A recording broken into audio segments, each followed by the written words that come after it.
Bonjour à tous et bienvenue sur un tutoriel Clou Tricot.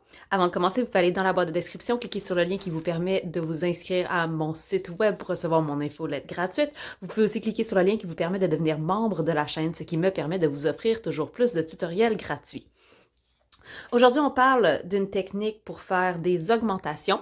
Il en existe évidemment plusieurs. J'ai déjà des vidéos sur certaines façons, dont les augmentations intercalaires. Aujourd'hui, je vous parle des augmentations levées. Donc, en anglais, on appelle ça lifted increase. Ça a l'air de ceci. Donc, j'ai ma colonne de mailles au centre et j'ai des augmentations qui vont vers la droite et vers la gauche.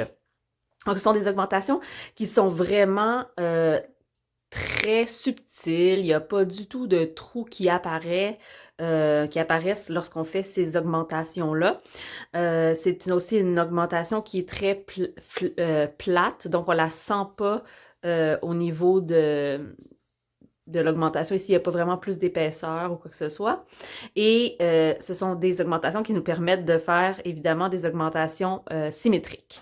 Donc, allons-y, je vous montre comment on fait ces augmentations. Moi, je les fais, vous allez voir, je vais les faire dans les mailles qui entourent cette maille du centre. Donc, j'ai un nombre impair de mailles et je fais des augmentations, dans le fond, ici et ici. C'est là où je vais créer mes nouvelles mailles, mais évidemment, vous allez suivre votre patron. Donc, je vais tricoter jusqu'à cet endroit-là. Je vais montrer ensuite comment le faire à l'anglaise, bien sûr. Donc, ici. Et j'ai ma maille du milieu qui est juste ici et j'ai ma maille juste à côté.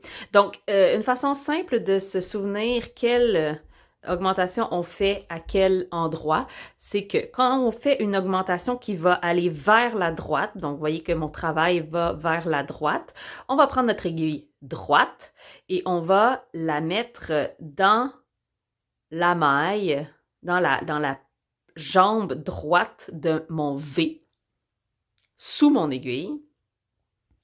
On va la mettre sur mon aiguille gauche et on va la tricoter. Donc, droite, droite. Ici. Et ensuite, on va tricoter. Je vais le refaire dans quelques instants, ne vous inquiétez pas.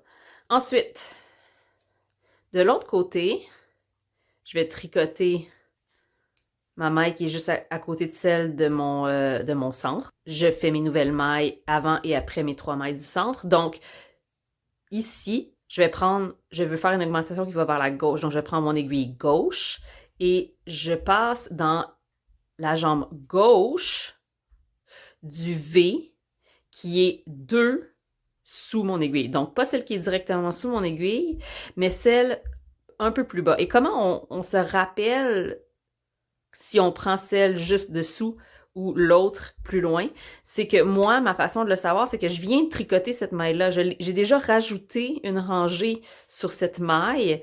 Donc, pour concorder avec l'autre côté où j'avais pas encore tricoté cette maille, je dois aller chercher une rangée plus bas.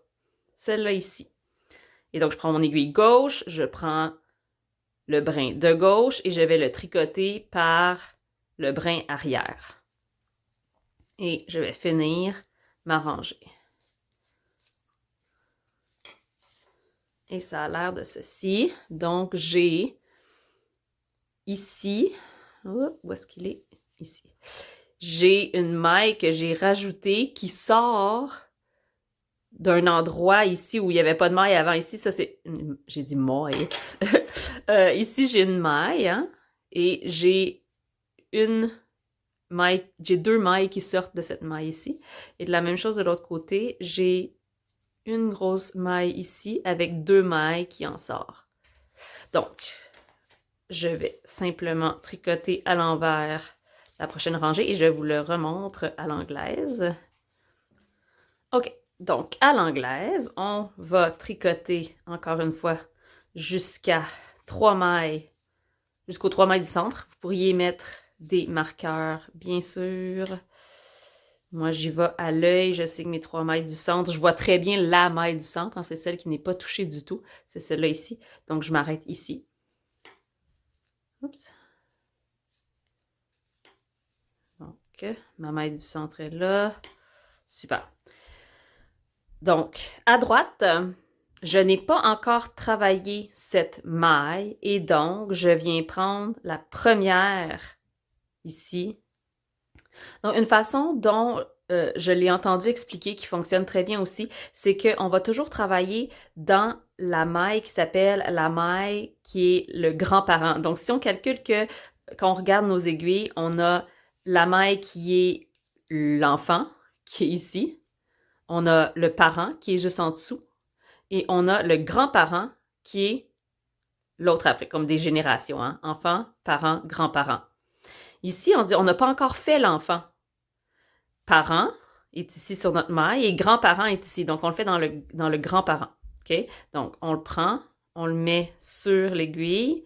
On les sépare bien ici hein, parce qu'ils vont vouloir se coller ensemble et on tricote dans cette maille. Maintenant, on tricote la prochaine. Et pour faire une augmentation vers la gauche, l'enfant est sur l'aiguille, le parent est dessous et le grand-parent est ici, en bas. Donc, on vient chercher le deuxième V en dessous. Et on va le tricoter par le brin arrière. Et on continue comme ça. Hop. Comme les augmentations intercalaires, une fois qu'on sait lequel est le gauche, lequel est le droit, on ne se trompe plus. Il faut juste le pratiquer un peu. Et ça nous donne ceci, qui est un effet vraiment, vraiment subtil. Si on le retourne, parce que souvent on fait des trucs de haut en bas, top-down, on a un effet comme ça, qui nous donne un très joli... Ça pourrait être utilisé pour des chaussettes, ça pourrait être utilisé pour des raglans. Comme je l'ai dit, c'est idéal pour du jersey. Si vous avez un patron dans votre laine, du jacquard ou un patron de mailles différentes, ça se peut que ça ne soit pas l'augmentation idéale. Donc, essayez avec vos augmentations, essayez de voir, dans le doute, faites un échantillon pour voir quelles augmentations concordent le mieux. C'est une augmentation qui me permet aussi de faire des augmentations une après l'autre. Donc, je pourrais ici faire une augmentation vers la gauche et tout de suite, dans la prochaine rangée, dans la prochaine colonne, faire une augmentation vers la droite et continuer à tricoter, ce qui me donnerait des augmentations très rapides et comme vous le voyez, oui, ça grossit un petit peu les colonnes dans lesquelles j'ai fait mes augmentations puisque bien sûr, j'avais 2 mailles et maintenant j'en ai 4, mais c'est quand même très acceptable comme résultat, ce qui n'est pas possible de faire avec une augmentation intercalaire. On ne peut pas les mettre une à la suite de l'autre comme ça. Donc voilà pour les augmentations levées. Bon tricot!